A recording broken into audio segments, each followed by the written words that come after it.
progress. Okay. So here we are. In light of what happened this week at the Supreme Court, I wasn't sure whether I should like ditch my whole sermon and start again or just keep going with the theme of aging. And I decided just to keep going because I thought it was relevant anyway. And I wasn't really sure what I could possibly say that hasn't been said already. So I'm just going to go ahead with aging.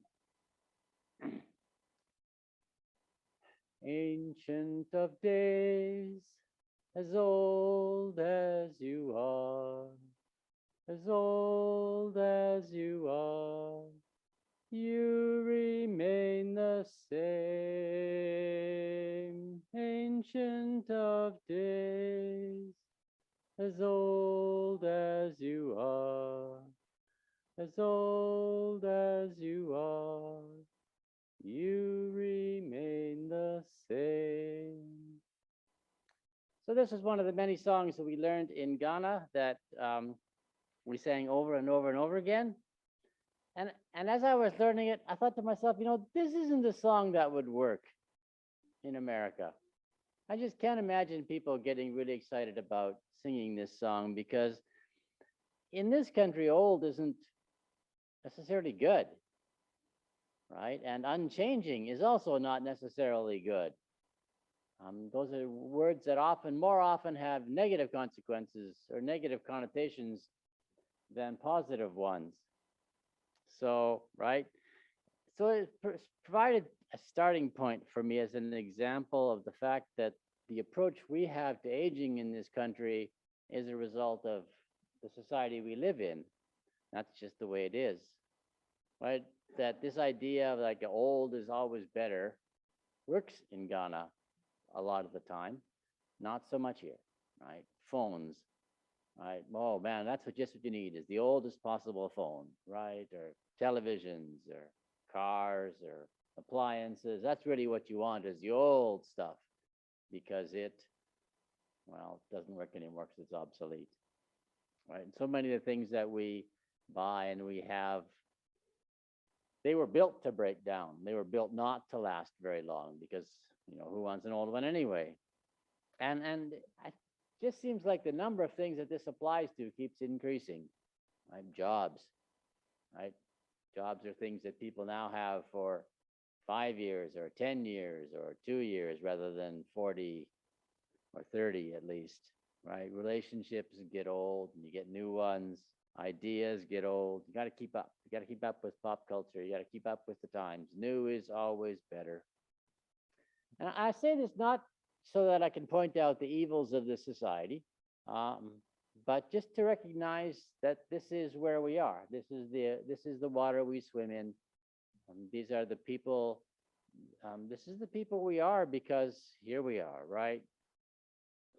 Sometimes the easiest way to figure out exactly how American you are is to go somewhere else and just discover that, oh my goodness, especially like me, I grew up in Canada and then I go, well, yeah, I'm still pretty Canadian. And then I go back to Canada and I realize, no, so driving, I was up in Canada, up in Winnipeg, driving down the road and I realized that Canadians, especially Western Canadians, drive the speed limit. Like, what's that about? I know it says 30 and they go 30. Right now, part of the reason they go 30 is because speeding tickets cost about $250, and there's cameras mounted around that just, So I often wonder when I am driving my parents' car around exactly how many speeding tickets I'm leaving behind because they go to the owner of the car, not the person who's driving. But yeah, so I discovered that I've become pretty used to just adding 10 or 15 onto speed limits, and then away we go. But and then of course driving in Ghana, an entirely different thing with its own set of rather informal and loose rules, right? So where we are, the society we live in affects who we are and who we become, but does not determine it. And that is also true with our approach to aging. Right? Because part of the task of the church, a big part of the task of the church, is to challenge some of these things, to challenge parts of our culture that do not conform with God's greater will.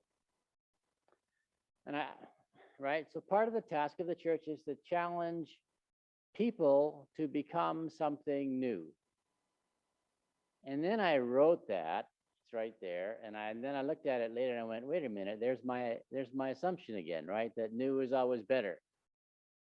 And no, it isn't.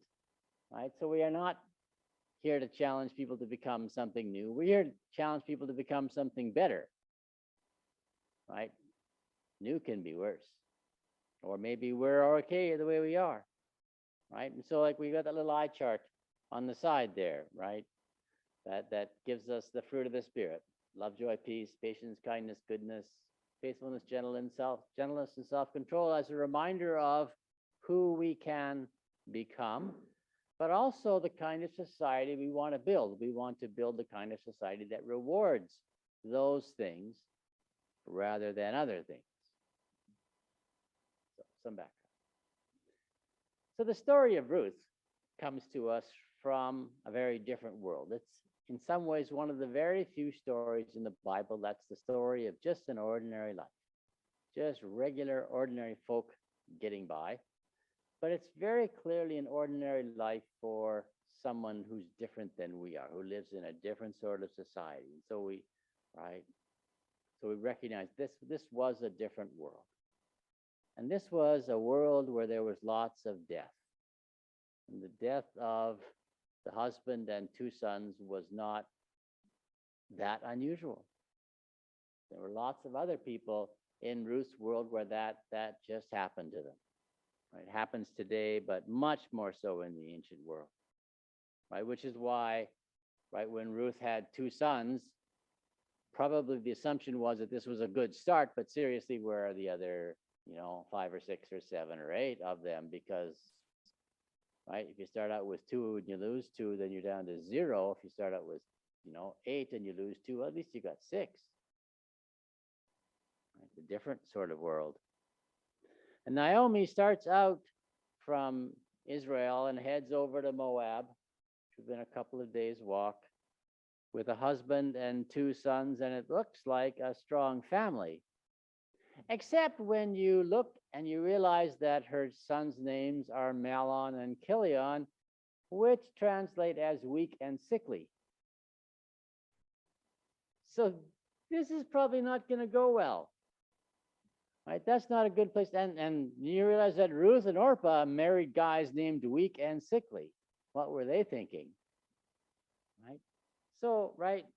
So yeah, it's not a great surprise when weak and sickly die. But that's the way it's going to go. Right? And this is the reality of aging in many parts of the world still today. Right? And for many people today. Right? Right? The world is still full of widows and orphans. Right? It's a world where death is a real thing and survival is a question mark. So the Bible has this picture about aging, right? About the importance of elders. So in the ancient world, in ancient Israel, there were walls around cities.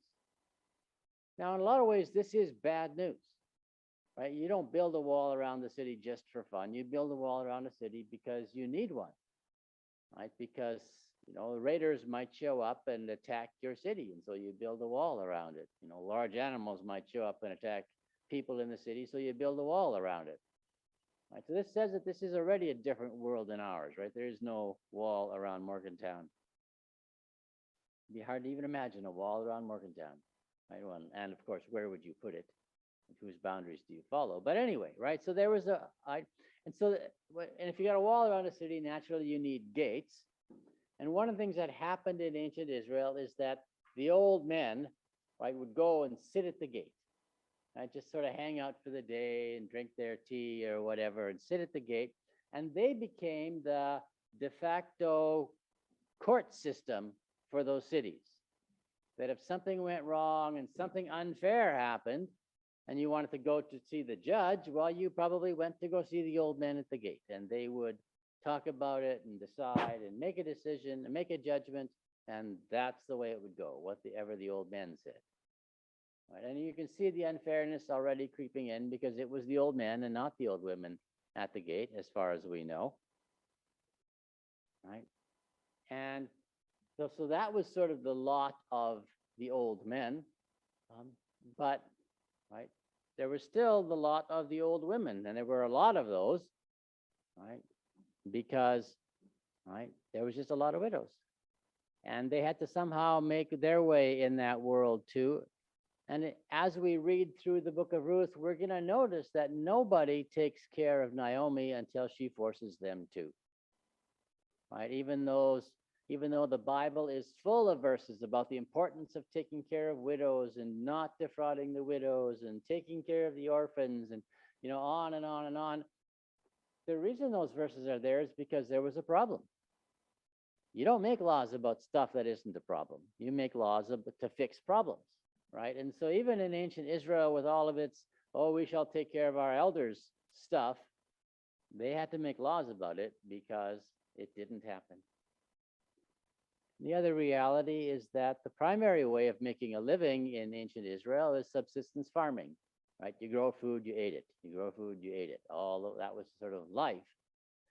And one of the realities of subsistence farming is that it's a lot of work and bodies break down quickly, right? So you hit old at 40.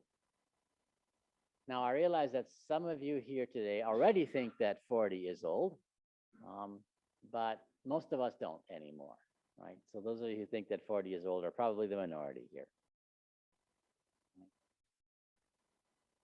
So where are we going with all this? Well, we're going with the fact, first of all, that aging isn't optional, right? It's just the way things are going to happen. We are all, God willing, going to age.